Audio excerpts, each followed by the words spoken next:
Cari amici, siamo nel 2022. Viaggiare diventa sempre più difficile.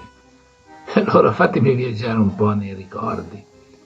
Vi va di vivere con me il meglio dell'Argentina, uno splendido viaggio che ho fatto proprio 3 anni fa.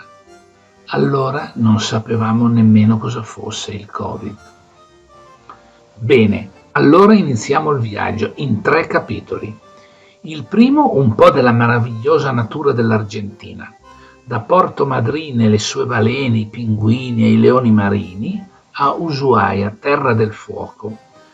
Poi a nord, verso il Calafate, dove si trova il Perito Moreno, il ghiacciaio più importante d'America. Poi, nel secondo capitolo, mi sono lasciato andare a una mia personale presentazione delle cascate di Iguazú e la leggenda di Taroba e Naibi, con gran finale mozzafiato. Nell'ultimo capitolo, Buenos Aires e alcune serate magiche nel Tempio del Tango, argentino. Ma non perdiamo tempo, partiamo. Ciao, siamo a Porto Madryn, che è una piccola cittadina a 1500 km a sud di Buenos Aires e stiamo partendo per visitare il paradiso naturalistico della penisola Valdez, dove vedremo balene, pinguini, uccelli di tutti i tipi. Bellissimo, a proposito. Eccoci in partenza col gommone baleniera per l'avvistamento della balena australe che dall'Antartide raggiunge puntualmente questo lembo di mare tra l'oceano e il deserto nei mesi di ottobre e novembre per riprodursi. Gli avvistamenti sono frequentissimi ed è uno spettacolo davvero affascinante vedere questi enormi cetacei tuffarsi nell'aria e poi ricadere in mare tra 1000 flutti. Ma ecco che una balena particolarmente carina ci offre la sua coda, per la gioia di tutti noi. Il perché le balene non vadano a riprodursi da un'altra parte del mondo è un mistero, ma si vede che questo mare tiepido e calmo è il luogo ideale per le coccole. In realtà faceva un freddo cane e c'era un vento allucinante, però ovviamente non dimentichiamo che tutto è relativo, le balene vengono dall'Antartide.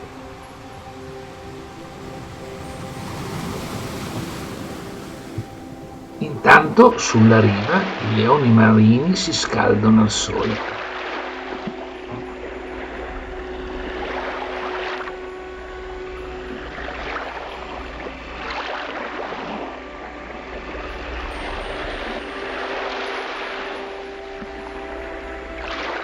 E con tutto il freddo che avevamo preso in barca fra leoni marini, balene, uccelli di tutti i tipi, un frugale lancia era di rigore prima di andare a visitare la più grande pinguineria di tutta l'Argentina. Ecco qua, siamo arrivati a Punta Nord, dove esiste la più numerosa comunità di pinguini che a distanza anche notevole dalla spiaggia fanno i loro nidi. I pinguini devono procurarsi il cibo in mare anche per nutrire i loro bebè. Quindi ogni giorno vanno in mare a pescare e poi ritornano alla loro nida per nutrire i bebè. Come facciano a ritrovare questi nidi che sono anche molto distanti dalla riva è un mistero. Forse hanno un navigatore incorporato.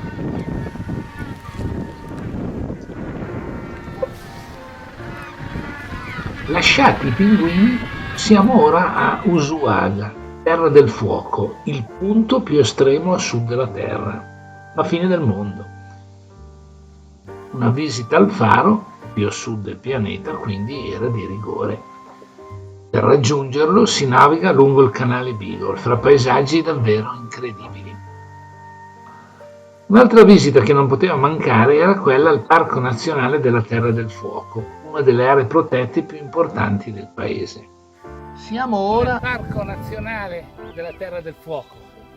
È un spettacolo stupendo, è il massimo che si può vedere in questo paese di esaltazione della natura e delle bellezze.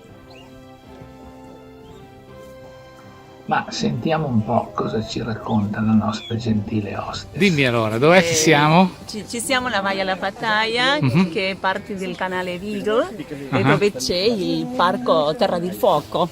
Si può vedere tutta la vaia che è di acqua salata e dopo si vede la isola rotonda che appartiene all'Argentina e dietro si vede la isola Navarino che appartiene al Cile. Ah. Dopo scendiamo e c'è il cartellone con la scritta che dice chilometri da qui a Buenos Aires alla Ok. Via d'Alaska. Grazie. Perché c'è la fine del mondo. Certo, grazie. Prego. Ma Ushuaia è famosa non solo per i paesaggi, ma anche per la centolla. E io sono capitato proprio nella settimana giusta. Mi toccherà mangiare questo il piccolo granchietto da solo. Beh, starò un po' leggero, perché domani si va al Calafate, dove è situato il Parco Nacional de Glaciares, dove si trova il famoso ghiacciaio Perito Moreno. Il Parco Nazionale dei Ghiacciai è dichiarato Patrimonio Mondiale Naturale dell'UNESCO, giacché protegge una vasta area di ghiacciai continentali, fra quali appunto il famoso Perito Moreno, che è il più vasto e sorprendente ghiacciaio esistente. Si espande sulle acque del lago Argentino per 5 km di larghezza e a 70 metri di altezza sopra il livello dell'acqua, con colori che vanno dal bianco al turchese. È uno dei spettacoli più belli che si possono immaginare. E se vi piacciono le emozioni forti siete al posto giusto. Credo che poche cose al mondo possono emozionare come quella di assistere da vicino al fragoroso collasso di enormi masse di ghiaccio che si staccano dal ghiacciaio e cadono nel lago Argentino. Uno spettacolo davvero affascinante.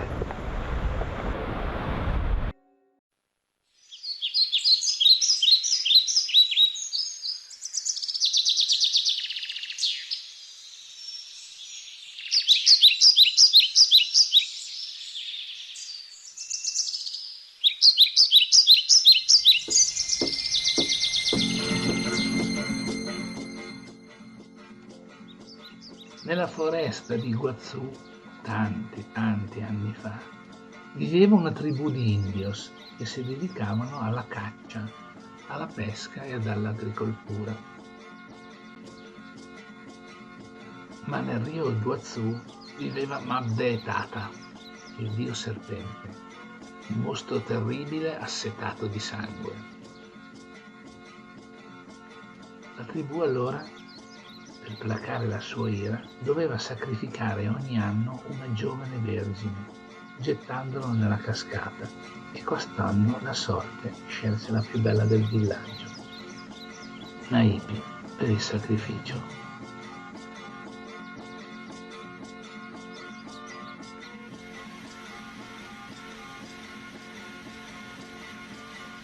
Era impossibile sopravvivere e Naimi sarebbe sicuramente morta.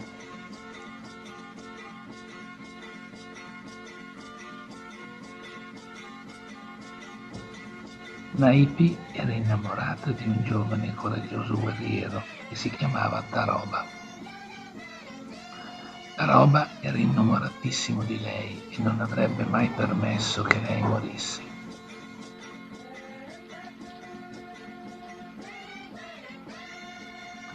Allora, la notte prima del sacrificio, Taroba rapisce Naipi e scappa con lei su una canoa lungo il fiume Iguazú.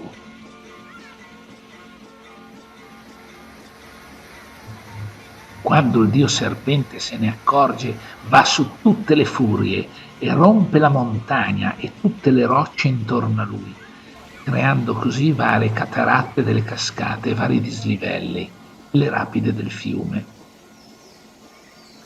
In balia dei gorghi delle acque, la canoa dove erano i due innamorati in fuga si rovescia ed i due cadono in acqua. Il dio serpente può così raggiungerli e i due innamorati li trasforma, lui in una roccia e lei in un albero, in modo da poterli sempre controllare. Ma il dio dell'amore fa il miracolo e crea l'arcobaleno che si forma sotto le cascate e che unisce le rocce con gli alberi della foresta, così che i due innamorati, uniti dall'arcobaleno, poterono stare per sempre insieme. Carina la leggenda, vero? Ma torniamo alla realtà. Il fronte delle cascate è lungo circa 2,5 km e la natura per questa meraviglia ci ha messo 150 milioni di anni.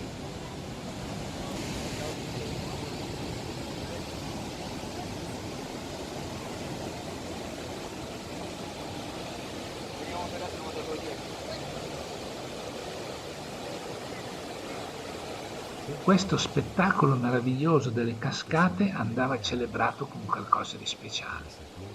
E allora ho trovato una compagnia di pazzi come me ed abbiamo percorso le rapide del fiume e siamo andati a finire sotto le cascate per vedere che effetto faceva essere investiti dall'acqua.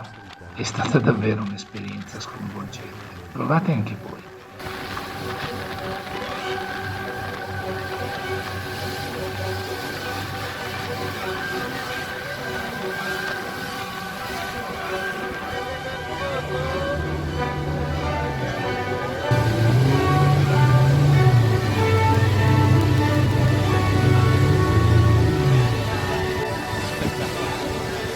Un momento, fa bravo, tienimi, un secondo.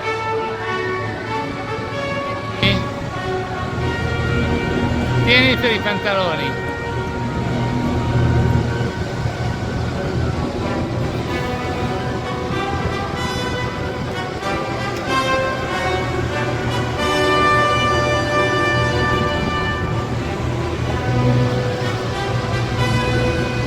Siete tutti pronti? Dai, via!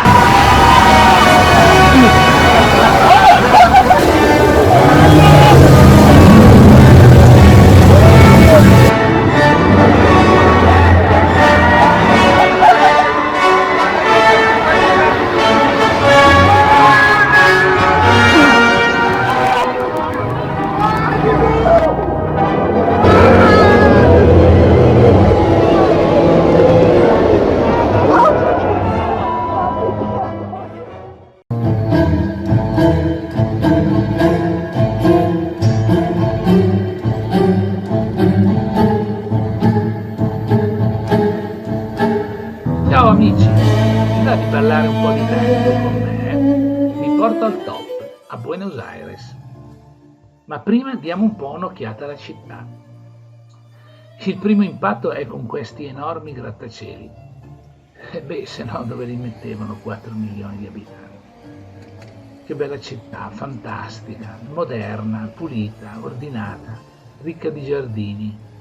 Non me l'aspettavo. Le strade sono larghe come da noi le piazze.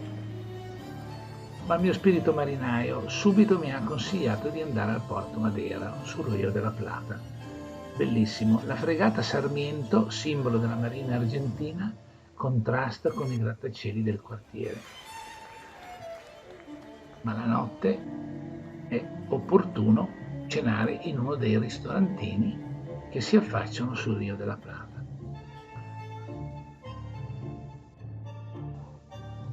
Qui la carne è uno spettacolo.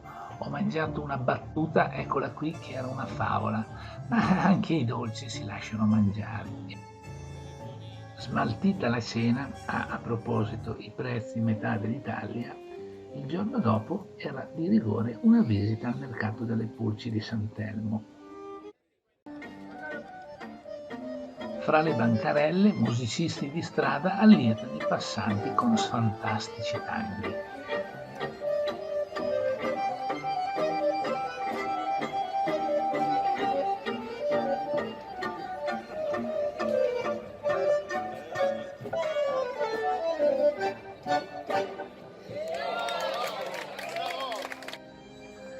La visita della città prosegue e innumerevoli sono le attrazioni. Piazza 25 de Mayo, festa della indipendenza della Spagna e dell'Argentina, con la chiesa di San Martino, patrono dell'Argentina. All'interno della stessa abbiamo potuto assistere al cambio della guardia, alle sue spoglie.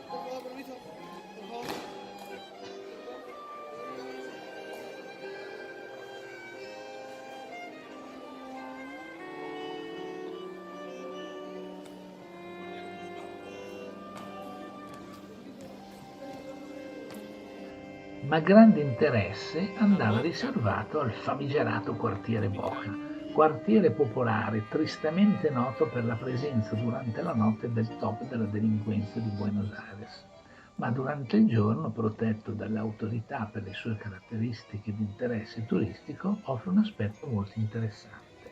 Tutte le case sono dipinte con vernici di diversi colori, ovvero quello delle rimanenze delle vernici utilizzate dai lavoratori del porto, quindi di tutti i colori, quel che c'era c'era. Anche qui ballerini di tango si esibiscono ovunque.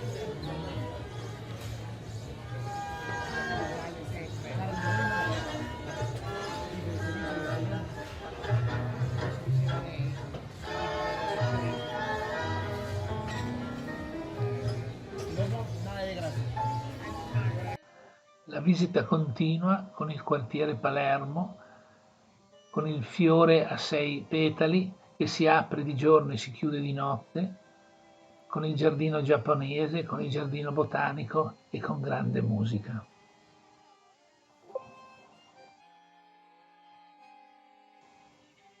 Ma quando viene la notte, il tango è il padrone della città.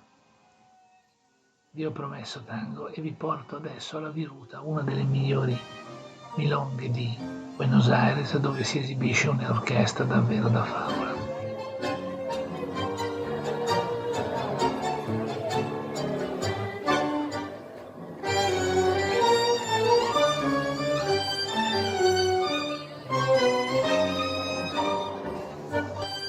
Naturalmente, oltre al tango, la carne è sempre graditissima.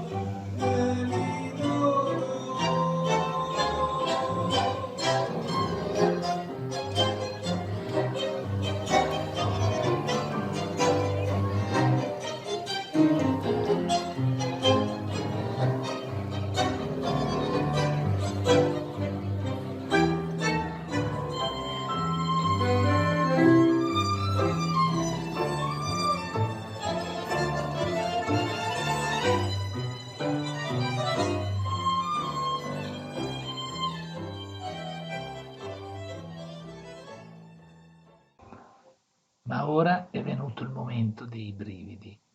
Ecco, questo è il tempio del tango, Senor Tango. Qui si esibiscono le migliori orchestre e i migliori ballerini di tango del mondo. E fra un po' ve ne accorgerete il perché.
E con questa interpretazione stupenda di Oblivion di Piazzolla, che fra l'altro è il mio brano preferito, concludo questo mio video. Vi aspetto tutti quanti a Buenos Aires.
Ciao.